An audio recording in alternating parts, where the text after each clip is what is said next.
Bueno, estamos en comunicación con Diego Fiscarelli, él es arquitecto, la vamos a llevar también para ese lado a la cosa, porque hay cuestiones muy piolas que charlábamos con él off the record para poder compartir con ustedes, y además es secretario de Investigación y Extensión de la Facultad de Diseño y Comunicación de la UDE, Universidad del Este. Diego, buen día, Mariana Sotele te saluda, gracias por atendernos. Buen día, Mariana, buen día. ¿Me escuchás? Sí, perfecto, ¿vos? Bien, bien, perfecto. Bueno, porque si no subimos un poquito más el retorno, ¿eh? Está perfecto, por mí está perfecto. Te agradezco mucho la introducción, interesante lo que planteas. Sí, porque viste que se habla tanto de que de los otros costados del coronavirus y de las cuestiones que nos tenemos que plantear. Y el año pasado tanto visibilizamos con la gente del CONICET, bueno, se puso tanto en agenda el tema del desfinanciamiento, de que no lo tomamos como prioridad. Bueno, hacían sus ferias en la Plaza San Martín, su choriciada, me acuerdo también, para visibilizar. Y cuántos también científicos que perdimos, que se fueron. Me acuerdo esa carta, ¿te acordás que tomó un montón de notoriedad que Sí, es hacían, correcto. que los perdíamos capital humano, porque hay cosas que se pierden y que se vuelven a recuperar, pero hay otras que no. Y me parece un buen día hoy, mirá que justo, porque Sí, es el Día de la Ciencia y la Tecnología, y es un día, me parece, como para replantearlos. Y sobre todo esto, ¿no? La investigación, algo que eh, la gente cuando la escucha no se engancha a veces cuando hablamos de investigación, pero la investigación es fundamental para poder replantear cualquier cosa, más en un marco como este. totalmente, totalmente. Estoy de acuerdo. Eh, en particular, la investigación de la que me vas a escuchar hablar es la investigación que involucra el proyecto y el diseño, en particular en el ámbito por el cual hoy me convocás, que tiene que ver con la investigación en diseño en la Universidad del Este. En este sentido, estoy convencido que investigar desde las universidades, en este caso de la Universidad del Este, eh, resulta una herramienta fundamental para convocar un semillero, digamos así, de ideas, de innovación, de creatividad, en la que el proyecto arquitectónico, el diseño urbano, la ciudad, el hábitat en general, tiene una nueva oportunidad para, como decíamos ayer, ¿no? Para barajar y dar de nuevo algunas condiciones, ¿no? No es la primera vez que la arquitectura y el urbanismo, el planteo de las ciudades a partir de una epidemia se enfrenta a una situación en la que tiene que reunir al colectivo de participantes de la disciplina para ofrecer soluciones. Sin ir más lejos, la ciudad de La Plata, su trazado urbano, que fue medalla de honor en la exposición de París, un poco reconcilia esa necesaria articulación entre la arquitectura, la ciudad y la salubridad, ¿no? O sea, me refiero a la corriente higienista, ¿no? Que nosotros tengamos una plaza cada 6 cuadras, que tengamos determinado ancho de avenidas, que tengamos espacios públicos de calidad, al menos en términos del trazado urbano original, tiene que ver con eso. Con esto te quiero decir que nosotros en esta situación volvemos a discutir una cuestión o una serie de cuestiones que son casi la lógica interna del proyecto arquitectónico o del proyecto urbanístico, ¿sí? Que tiene que ver con, hoy se llama sustentabilidad como un paradigma nuevo, nosotros los arquitectos preferimos decirle arquitectura, Claro. directamente, ¿no es cierto? Sí, Sí, total, Diego. Y además, mientras te escucho, digo, sí, fabulosa la ciudad con los espacios verdes, etcétera, pero en algún momento esta ciudad dejó de ser esa ciudad tan diseñada y planeada para empezar por negocios inmobiliarios y otras cuestiones, sí, claramente. ¿no? Hacer lo que es hoy y ese 2 de abril, porque hoy es el coronavirus, pero a nosotros los platenses nos atravesó previamente el 2 de abril de 2013. Sí, claramente, claramente. Sí, sí, sí, totalmente. En ese sentido hemos renunciado a alguna cuestión que creo que es intrínseca del proyecto arquitectónico por definición. Si me permitís volver a traer, ¿no? Proyectar es lanzar hacia adelante, ¿no? Viene de eyectar. Entonces, digamos, no hay forma que el proyecto arquitectónico no piense en un más adelante, digamos, ¿eh? La cultura de la inmediatez, que tiene que ver con sacar el rédito económico en lo inmediato, no nos ha permitido eso, pensar, como decís vos, el crecimiento paulatino y organizado o la expansión de las ciudades en ese sentido. Y no es una condición que la arquitectura no esté preparada para trabajar. Digo, el proyecto arquitectónico trabaja con la incertidumbre todo el tiempo, porque está pensando una idea sobre algo que todavía no tiene un asidero material en la realidad. A mí me parece, insisto, me vas a encontrar repitiendo como una máxima que el proyecto arquitectónico, el diseño, en estas condiciones del hábitat, de lo colectivo, del espacio público, tiene mucho para decir, y que nosotros, los mismos arquitectos, hemos renunciado a un campo de trabajo que me parece que es fundamental, ¿sí?, para el derecho a la ciudad, para la democratización del uso de la ciudad, ¿sí?, para hablar un poco de justicia espacial, digámoslo así, como dicen varios autores, ¿no? Mira, ayer leía, gracias a una compañera de trabajo, investigadora de la Facultad de Arquitectura, un texto que quería recuperarlo, ¿no? El padre de la arquitectura moderna, uno de los fundadores que todos conocemos, que fue Mies van der Rohe, decía que la arquitectura es el verdadero campo de batalla del espíritu, y el autor de la nota del País, de España, que me hace llegar mi compañera Karina Cortina, dice: en estos momentos de incertidumbre, nuestro espíritu está atrapado en la lámpara de Aladino. O sea, digamos, en cierta medida nosotros estamos frotando desde la arquitectura, ¿sí?, la lámpara de Aladino, para ver cuáles son las mejores soluciones que se nos presentan al colectivo, ¿no? Y a mí me parece que en este marco, la vivienda, las políticas habitacionales, el hábitat de la vivienda, quédate en casa, ¿sí?, nos obliga a replantearnos, bueno, ¿cómo es esa casa? Totalmente. ¿No? Y más en una Argentina, ¿sí?, con un déficit habitacional de 3 millones de viviendas. Y eso significa que el 30% de la población necesita una vivienda nueva. Sí, fíjese si el diseño no tiene mucho para decir en relación a eso. ¿Cómo van a ser esas casas? ¿Y cómo es el espacio que nos sostiene las actividades que estábamos acostumbrados a practicar por fuera de la casa, ahora dentro de nuestros hogares? Digo, no, fíjese si todavía no nos sirve este planteo de la epidemia para reflexionar sobre el proyecto arquitectónico, sobre el hábitat en particular, ¿no? Y en ese sentido, la Universidad del Este, cuando yo ingreso y gracias al decano en ese momento, Aníbal Fornari, me presenta las líneas prioritarias de investigación, con gran regocijo veo que tanto la sustentabilidad como las cuestiones patrimoniales que tienen que ver con la identidad, con la democracia, con el derecho a la ciudad, formaban parte de un listado de temas que la Universidad del Este se proponía abordar en los proyectos de investigación. Y así, un poco atravesado por esta cuestión mía disciplinar que tiene que ver con la arquitectura, fueron apareciendo unos proyectos sumamente interesantes, desde un kit sanitario para asistir a situaciones de vulnerabilidad, ¿sí?, desarmable, modular, que tiene que ver con el diseño, a unos módulos de estimulación sensorial para una escuela para ciegos de acá de Gonet, la escuela 515, hasta el último proyecto de investigación que se presentó el año pasado y que dirige la arquitecta Marianela Calderini, que tiene que ver un poco con esto, ¿no? Que tiene que ver con desde el interiorismo, o sea, desde el diseño interior, acompañar diversas manifestaciones de la domesticidad, ¿sí?, en el caso de la vivienda colectiva.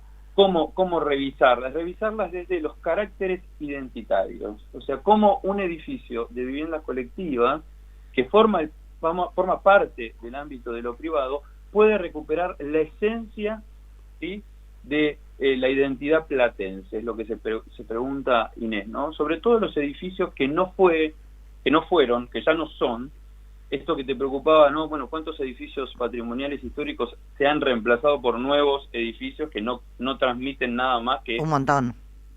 Que no transmiten nada más que una serie de departamentos. Inés se pregunta cuánto el diseño interior de los espacios comunes de esos edificios podrían recuperar algo de la tradición platense en relación al edificio que estaba en ese lugar antes. Es interesantísimo el proyecto, porque en realidad está discutiendo el rol del diseñador en el ámbito de la producción de la ciudad. Me parece que eso...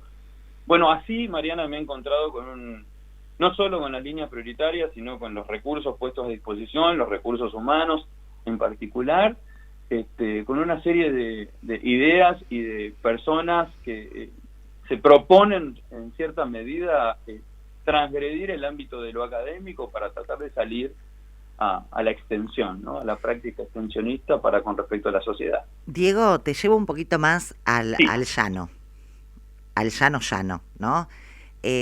Porque justamente nosotras con amigas y con gente conocida, viste que uno va viendo cómo va esta cuarentena, y yo veo que la pasamos un poquito mejor aquellos que hemos tenido en cuenta algunas cuestiones para nuestro espacio. No sé, porque viste que en el momento uno de tener una vivienda tiene que evaluar tantas cosas hoy y todo es plata encima, pero bueno, evaluás, ¿tengo más espacio verde que metro cuadrado cubierto o hago un equilibrio? ¿Busco el sol porque tampoco voy a tener la calefacción y el aire todo el tiempo? No, hay cuestiones que con vos hablábamos off the record que vuelven un poco al origen de la cosa. Sí. Y me parece que aquellas viviendas que son más funcionales en esta situación de pandemia, bueno, y ni hablar en otras, pero digo en esta, son aquellas que por ahí responden más a estos cánones que fueron los originarios de la arquitectura y que te hablan de que tenés que buscar el sol, así la vivienda tiene su luminosidad, también la ventilación, porque yo pienso en algo que está tan de moda y que son carísimos encima, los paños fijos. ¿No? Divinos, divinos. Pero ¿cómo haces para ventilar cuando tenés, desde ya que tenés una puerta, ¿no? La de adelante, la de atrás, pero hay cuestiones, me parece, que responden a lo que se usa, a lo que está de moda, que invalidan las funciones que tiene que tener una propiedad. ¿Te parece que estoy en lo cierto o no? Sí, sí, mirá, Mariana, yo lo escuchaba como lo decías y lo planteaba, me parece que es un denominador común de lo que pasa con otras disciplinas. O sea, te doy un ejemplo. Sí. ¿Sí? O sea, a ver, lo que estás proponiendo vos es identificar dos lógicas. Una que es como más automática, que tiene que ver con el rendimiento en metros cuadrados y la distribución 2 habitaciones, cocina y baño, que es como nosotros le decimos en la Facultad de Arquitectura, una tipología Falcon. Sabemos que eso funciona, el Falcon no se rompe, el Falcon dura años, ¿no? Más allá de las connotaciones que puede llegar a tener. Lo que digo es un tipo fuerte el Falcon, digamos. Y después otra está la que tiene que ver con la lógica del proyecto, o sea, que recupera estos valores esenciales que vos estás hablando, ¿sí? ¿No? La luz, la forma, el color, la orientación en relación al sol, ¿sí? Los dormitorios tienen que estar al este para recibir el sol más fuerte a la salida de la mañana, ¿sí? Y eso tiene que ver con una cuestión higiénica. El necesario equilibrio entre lo construido y lo no construido. Claro. Y vos fíjate que son los componentes esenciales. Ahora, por otro lado está la lógica más automática que te marca que acá tienen que salir 20 departamentos, 10 departamentos. Claro. Porque la altura mínima es eso. La altura mínima puede ser la mínima, pero la altura va en relación a una proporción de los espacios, que tiene que ver, por ejemplo, con garantizar la ventilación. Sí, te doy un ejemplo de estas dos lógicas. En España se están reacondicionando, bueno, me fui a España, pero digamos, en la República de los Niños, en Tecnópolis, se están reacondicionando espacios como para alojar las camas en relación al coronavirus. Los famosos hospitales de campaña. Claro, pero a partir de recondicionar espacio. Ahora vos fíjate la lógica más automática. Cama, cama, cama, cama y con suerte separada por alguna mampara o algún... ¿sí? Eso no es la lógica que te dice pensar el problema desde cero. Digamos, con esa mampara, ¿nosotros estamos garantizando verdaderamente el aislamiento entre pacientes? ¿O estamos pensando en cuánta cantidad de pacientes entran en un espacio diáfano o neutral? ¿Sí? Ese es el espacio que piensa en el sujeto que va a estar ahí, que no puede ni siquiera recibir a sus familiares para que lo visiten. ¿Se entiende? O sea, digamos, otro componente esencial de la arquitectura, además del sol y la iluminación, no te olvides que es el ser humano. Tal cual. Entonces, digamos, es la lógica que vos me estás en cierta medida denunciando. ¿Para quién estamos proyectando? ¿Sí? Esas viviendas que hoy nos encontramos que son más o menos mejores, tiene que ver con cuánto se ha considerado al ser humano en el centro de la escena. Tal cual, ¿sí? Sí. Por eso vos fíjate que las viviendas que menos nos resultan son las que son más dogmáticas en ese sentido, las que están prefiguradas sin considerar a la diversidad de actividades que que plantea la vida cotidiana, que simplemente es dormitorio 3x3 con el placar, cuando hoy el dormitorio se usa para estudiar, para hacer gimnasia, para recibir compañeros. ¿Cómo? ¿Sí? Se tiende a un espacio que en realidad casi prácticamente no tiene categoría, es dormitorio, living, estar, sala de computación, sala de baile, etcétera. Entonces, digamos, hay dos lógicas, como vos bien identificás. Una que tiene que ver con el rendimiento en metro cuadrado, la de los códigos de edificación, y otra con la que tiene que ver con la disciplina, que tiene que ver con hacer arquitectura, o sea, trabajar con el espacio. Y eso no tiene por qué ser un privilegio del que se puede pagar un arquitecto. Eso tiene que ser un campo que posiciona la arquitectura al igual que la medicina o cualquier otra actividad de las ciencias duras. ¿Me explico? Sí, perfecto. Diego, y con el tema porque viste que, bueno, vino para quedarse un buen tiempo el coronavirus y hay muchas cuestiones que se exacerban, o sea, yo siempre lo digo acá en el programa, ojalá que esto nos sirva, que haya un antes y un después, ojalá que realmente se pongan en agenda y no nos permitamos nunca más algunas cuestiones, pero desde tu área, ¿qué te parece que a partir de ahora tiene que suceder en este barajar y dar de nuevo que los dos coincidimos, desde tu área, ¿no? Sí, yo quisiera retomar un planteo que hace Eduardo Reses del colectivo Vital Argentina, ¿no? Que dice, agrega a esto que se plantea a nivel nacional que tiene que ver con la salud y la economía y su articulación, ¿no? Reses dice que hay que agregar una tercera cuestión y lo dice en estos términos, ¿no? El primer ataque a la pandemia es una política pública de vivienda. El primer ataque a la pandemia debería ser una política pública de vivienda. Y fíjate que estamos hablando de quédate en tu casa. Claro. O sea, quédate en casa. Entonces, a mí me parece que ahora sobre la marcha va a ser más difícil, pero en algún momento, cuando dejemos de correr atrás del incendio, me parece que se va a constituir en vital plantear estas situaciones. El déficit habitacional, ¿sí? que plantea también una reconfiguración de las ciudades. Digo, por ejemplo, esta historia del teletrabajo o el trabajo en los hogares, que antes era una opción, ¿sí? Y ahora es lo único que nos queda, también nos sirve para verificar cómo podemos optimizar el sistema de movimientos. O sea, digamos, ¿nos estábamos realmente desplazando por lo necesario para tener reuniones? ¿O los podríamos haber tenido desde nuestros hogares en determinados horarios? Y eso no va a tener una consecuencia en optimizar los sistemas de movilidad, los sistemas de transporte, por consiguiente el gasto de combustible, por consiguiente el impacto ambiental, etcétera, etcétera. Me parece que la arquitectura, seríamos muy inconscientes si no hacemos un registro de todos los temas, ¿sí? Entre ellos la política de vivienda, la política pública de vivienda, nos va a dejar después de la pandemia, ¿sí? Nos va a dejar temas para el proyecto arquitectónico que seríamos muy inconscientes si no los tomamos. Tal cual, totalmente de acuerdo. Diego, te agradezco muchísimo esta comunicación. Es un tema que uno por ahí decía, bueno, yo lo veía, hasta hago el mea culpa con la frivolidad de decir, bueno, a ver quién la pasa mejor o peor en casa de acuerdo a cómo tenemos diseñada bien, pero es mucho más profunda la cosa y con un costado muy social, que es, tenemos un déficit de viviendas, tenemos compatriotas, vecinos que no tienen un lugar donde estar y donde aplicar este hashtag que está tan instalado que es quédate en casa, que tiene que ser así, porque nos tenemos que aislar, pero es de donde arranca la cosa, ¿no? Totalmente. En vez de verlo así desde un punto de vista colorido, si querés, en realidad hay que verlo desde un punto de vista mucho más profundo, y es desde ahí donde arranca la cosa. Esperemos que realmente después de esto, porque ahora es cierto, sobre el pucho, y es tan dinámica, o el BID, no podemos hacer demasiadas cosas, pero después sí tendría que estar como una de las prioridades, ¿no? Te agradezco esta comunicación. Te agradezco mucho, Mariana. Gracias por la oportunidad. No, por favor, que tengas buen día. Gracias, un abrazo. Diego Fiscarelli, arquitecto, secretario de Investigación y Extensión de la Facultad de Diseño y Comunicación de la UDE, Universidad del Este.